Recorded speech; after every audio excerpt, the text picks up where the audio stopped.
सतनाम श्री वाहिगुरु जी। सतनाम श्री वाहिगुरु जी। एक शहर में एक सेठ रहता था। एक शाम अचानक से उसे बहुत बेचैनी होने लगी। डॉक्टर को बुलाया गया, सारी जांचें करवा ली, परंतु कुछ भी नहीं निकला। उसकी बेचैनी बढ़ती गई।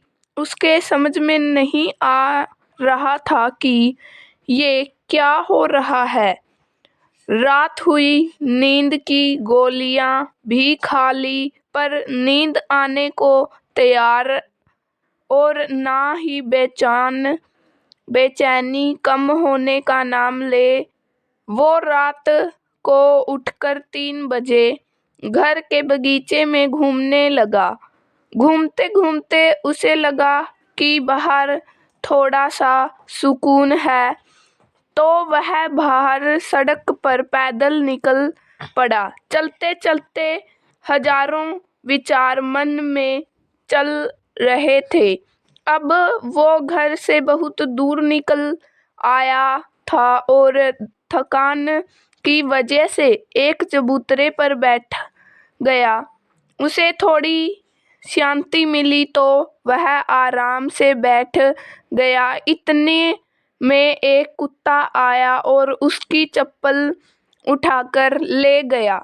सेठ ने देखा कि वह दूसरी चप्पल उठाकर कुत्ते के पीछे भागा। कुत्ता पास ही बनी झुग्गी झोपड़ियों में घुस गया। सेठ भी उसके पीछे था। सेठ को करीब आता देखकर कुत्ते ने चप्पल वहीं छोड़ दी और चला गया। सेठ ने राहत की सांस ली और अपनी चप्पल पहनने लगा। इतने में उसे किसी ने रोने की आवाज सुनाई दी। वह और करीब गया तो एक झोपड़ी में से आवाज आ रही थी। उसने झोपड़ी के फटे हुए बोरे में झांक कर देखा तो वहां एक औरत फटेहाल मैली सी चादर पर दीवार से सटक कर रो रही है और ये बोल रही है, हे भगवान मेरी मदद कर, और रोती जा रही है। सेठ के मन में आया कि यहाँ से चले जाओ, कहीं कोई गलत ना सोच ले। वो थोड़ा आगे बढ़ा तो उसके दिल में ख्याल आया कि आखिर वो औरत क्यों रो रही है, उसको तकलीफ क्या है। और उसने अपने दिल की सुनी और वहां जाकर दरवाजा खटखटाया। उस औरत ने दरवाजा खोला और सेठ को देखकर घबरा गई। सेठ ने हाथ जोड़कर कहा, तुम घबराओ मत, मुझे तो बस इतना जानना है कि तुम रो क्यों रही हो। औरत की आंखों से आंसू टपकने लगे। उसने पास ही कुदड़ी में लिपटी हुई 7 से 8 साल की बच्ची की ओर इशारा किया और रोते रोते कहने लगी कि मेरी बच्ची बहुत बीमार है, इसके इलाज में बहुत खर्च आएगा।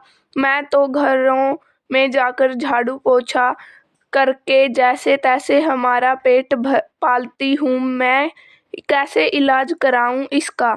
सेठ ने कहा, तो किसी से मांग लो। इस पर औरत बोली, मैंने सबसे मांग कर देख लिया, खर्चा बहुत है, कोई भी देने के लिए तैयार नहीं। सेठ ने कहा, तो ऐसे रात को रोने से मिल जाएगा क्या।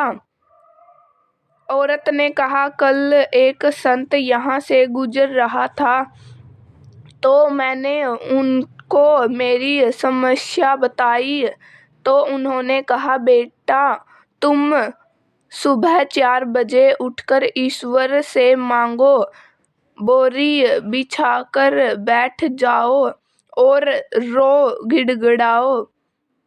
गिड़गिड़ा के उससे मदद मांगो, वो सबकी सुनता है तो तुम्हारी भी सुनेगा।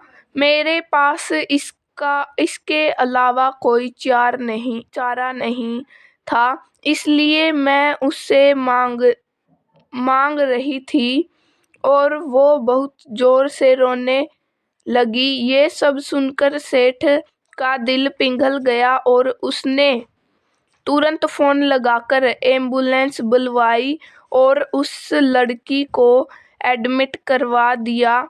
डॉक्टर ने 1.5 लाख का खर्चा बताया तो सेठ ने उसकी ही जवाबदारी अपने ऊपर ले ली और उसका इलाज करवाया। इस औरत को अपने यहाँ नौकरी देकर अपने बंगले के क्वार्टर में जगह दी और उस लड़की की पढ़ाई का जिम्मा भी ले लिया। सेठ करम प्रधान तो था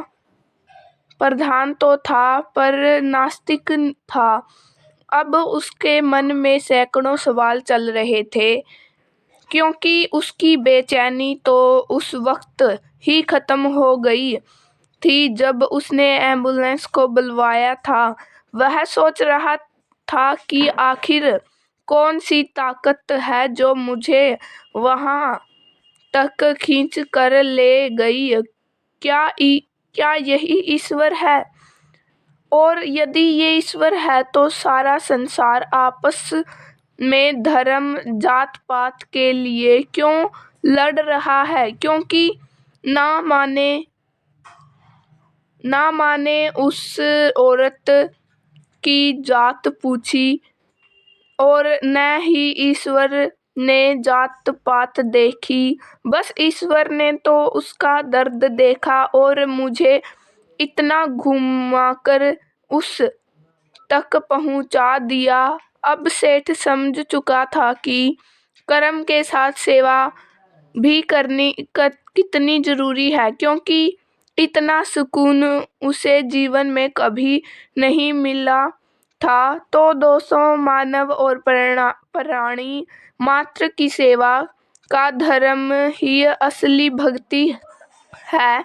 यदि ईश्वर की कृपा पाना चाहते हो तो इंसानियत अपना लो और समय समय पर उन सबकी मदद करो जो लाचार या बेबस हैं, क्योंकि ईश्वर इन्हीं के आस पास रहते हैं। सतनाम श्री वाहेगुरु जी, सतनाम श्री वाहेगुरु जी, सतनाम श्री वाहेगुरु जी, सतनाम श्री वाहेगुरु जी, सतनाम श्री वाहेगुरु जी, सतनाम श्री वाहेगुरु जी, सतनाम श्री वाहेगुरु जी, सतनाम श्री वाहेगुरु जी, सतनाम श्री वाहेगुरु जी, सतनाम श्री वाहेगुरु, सतनाम श्री वाहेगुरु, सतनाम श्री वाहेगुरु, सतनाम श्री वाहेगुरु, सतनाम श्री वाहेगुरु, सतनाम श्री वाहेगुरु, सतनाम